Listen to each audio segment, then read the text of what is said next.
Hey guys, আসসালামু আলাইকুম। আশা করি সবাই ভালো আছেন। তো আসছিলাম কাজে, সাইটে। এই যে দেখেন, সাইটে আসছিলাম কাজে। তো কাজ করতেছিলাম, কাজ করতে করতে আমার চোখ পড়ে যায় আপনার এই যে গাছের দিকে। তো এই গাছের দিকে যখন চোখ পড়ে যায়, দেখি কি এই গাছের ভিতরে কে যেন টাকা রাইখা গেছে, হয়তো তার মনে নাই।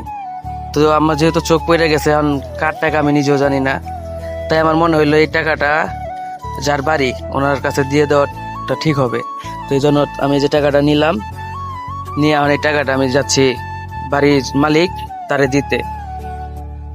আর এরকম আশেপাশে আপনারাও যদি কিছু পেয়ে থাকেন, আপনারা চেষ্টা করবেন যার জিনিস তাকে ফিরিয়ে দেওয়ার, কারণ জিনিসগুলো তাদের অনেক কষ্টের টাকায় করা হয়ে থাকে।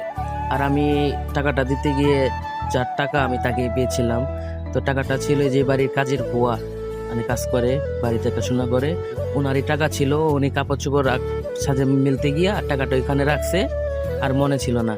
পরে আমি যে বাড়িওয়ালির হাতে টাকাটা দিয়ে দিচ্ছি। কাজ করতেছিলাম সাথে, তো গাছের ভিতরে দেখে কে যেন হয়তো রাইখা দিছে। আপনার না?